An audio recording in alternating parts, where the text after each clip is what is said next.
बिसेसकै आं बेवहाय लेंहरजानानै जोबोद गावखौनो गोजोननाय मोनदों। मानो होनब्ला खोनानायजों लोगोसे आं रंजाखांदों।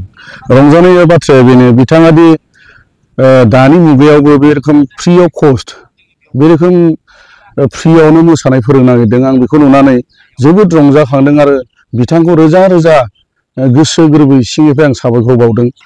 बे रोखोम दाबो जोंनि गेजेराव सुबुं थांनानै दङ। सुबुं अनफावरि हिसाबै आं बिथांखौ हामबाय होनग्रोयो। आरो नैथियाव आं बिथांनि थाखाय इसोरनि आरज गाबनाया बेनो, बिथाङा जेब्लायबो जेन' बे रोखोम प्रग्रामफोरखौ बेबायदि थांखिफोर लानानै बे रोखोम जोंनि गोग्लैसोनानै थानाय बे ओनसोलनि सुबुंफोरखौ बेबायदिनो मोनफा मोनफा रोंगौथि होनायजों लोगोसे दिनै एसे गाबोन एसे बेबायदिनो कम्पिटिसनफ्राव लांनायनि गेजेरजों सानसे समाव मुलुग दरबारसिम लांनो हागोन होननानै आं आसा आरो मिजिं थिनायनि गेजेरजों बिथांखौ आरोबाव खनसे साबायखर बावनायजों लोगोसे आं हामबाय होनो। बेखार ओरैनो सोरबा जौ जुवाजों गेलेना थानाय माखासे लाइमोनफ्रा सेंग्राफ्रा बिसिनि बिदि मोसानायनो गेलेनायनो बायदि बायदि बिथिङाव इन्टारेस्ट खालामनायखौ नुनो मोना। नोंथांनि फारसेनिफ्राय मा खावलायनो? बे बुस्थुखौ लानानै आङो दहायबो बे मिथिंनि गेजेरजोंनो आं उन्दैफोरखौ बानजायदों। जोंनि दानि जौगाफुनाय गथ'फ्रा गेलेनाय दामनाय देनायजों सम नागारालासिनो दिनै मा जानो थांगासिनो दङ जोंनिया बे रोखोम गाज्रि जानाय लोंनाय, गाज्रि जौ जुवा फेनाय मुवाफोरजों गोग्लैसोना थानाय, लामा सामा एक्सिडेन्ट जानानै थैगोमाबायनाय, बेबायदिनो गोदाव सोराव हिनजावसाफ्राबो बे रोखोमनो सेम जोंनि जोहोलावफ्रा जेरै सेम जानो थांगासिनो दङ। दिनै बे बिथिङाव आङो बेखौनो बुंनो हास्थायदों सासे गारजेन जानानै, दिनै जाय ब्रिटेन इस्लारि बिथाङा जेरैबायदि जि थांखिखौ लादों, खारजिसौना सरि,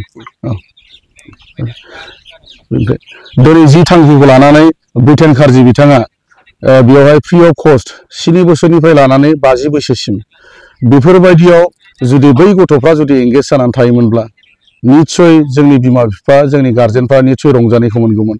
आसा खालामदों जोंनि जि माखासे जोंहा हारिनि दैदेनगिरिफोर दङ आरो बे रोखोमनि गामि समाजारि दैदेनगिरिफोर दङ। आं आसा खालामदों दिनैनि बे नोंथांमोननि मिडियानि गेजेरजों आं बेखौ खावलायनो नागिरदों, गामिनि दैदेनगिरिफ्रा जेन' मिटिंफोर खालामनायनि गेजेरजों बैफोरखौ होबथानायल' नङा, बैसोरखौ होबथानायजों लोगोसे माखासे एंगेजआव खालामनो, जेरैहाय मोसानाय, बेबायदिनो दामनाय देनाय, बे रोखोमाव बेबायदिनो टिउसन फरायनायाव मोजां फ्रि अफ कस्ट बेबायदिनो जोंनि माखासे दैदेनगिरिफोरा बेबायदिनो गोसोखांलायनानै फोरोंनाय हाबाफारिफोर लानानै जुदि बिसोरखौ एंगेजआव दोननो हायोबा आसा खालामदों आङो सानसे बेलासे बे गाज्रि जानाय लोंनाय, गाज्रि बारहावाया जोंनि गेजेरनिफ्राय जोबस्रांगोन होननानै। मुसुरनायजों लोगोसे माखासे जोंनि समाजाव दासिमबो थांनानै थानायनि जेबो राहा लामा गैया होननानै आवगायनो नागिरा। बेसिकेलि मोसानायनि मुसुरनायनि बेलायाव माबायदि इनकाम जायो आरो माबायदि सिनायथि मोनो नोंथांनि बेलायाव? बेथ' भुल। मोसानाय मुसुरनायजों थांनानै थानो हाया होननाया बे भुल। मानो होनोब्ला जोंनि मेगनफोरजों जों नुगासिनो दं। दिनैहाय जोंनि गेजेराव जोंनि चिरां डिस्ट्रिक्ट आर्टिस्ट एस'सिएशननिफ्राय जोङो मोनसे कम्पिटिसन लायो। बेनिफ्राय जायहा देरहासार जानो हायो बिथांमोनखौ जोङो गोजौ लेभेलाव लांनाय जायो। आरो बे रोखोमैनो बिथांमोना रोंनायजों लोगोसे दिनैहाय गामिफोराव बे रोखोमनो जेरैहाय ब्रिटेन खारजिया जेरैबायदि दिनै फोरोंगासिनो दङ, बेबायदिनो साफा बिसोरबो फोरोंगिरि हिसाबै थांनानै दङ। आरो फोरोंनायजों लोगोसे बिसोरो बेबायदिनो गावसोर जेरै रोंबोदोंमोन बिसोरबो इयुन जोलैफोरखौ बेबायदिनो बोखांबोगासिनो दङ। जोङो जोंनि बर'नि मुंदांखा जोङो फार्स्ट जोंनि नायल' जाल' बै टाइमाव मोननो हानाय प्रनिता मुसाहारिखौ नोजोर बोनानै जों नायोब्ला नुनो हायो। आरो बेबायदिनो गोबां जोंहा मोसाखावरिफोर दङ। गेलेनाय आयदाफोराव जोंहा गोबां बर' आइजोफ्रा जौगानानै दङ। बिथांमोनखौ जों नोजोर होनो गोनां। भुल जागोन दि बियो जोंनि मोसानाय दामनाय देनायफोरजों जोङो थांनानै थानो हाया होननाया गिदिर भुल जागोन। जोंनि बर'नि गेजेराव जोंनि बर'नि दावमैना आब' सुलेखा, बिग्राय गौतममोन बुंनो थाङोब्ला दिनै जोंनि गेजेराव सिंगारानो गैबावा खम।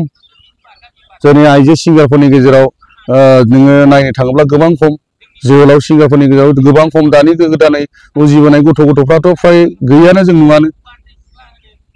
बे हिसाबै आं आसा खालामो जोंहा गासिबावबो जोंनो थांनानै थानो थाखाय लामा दङ।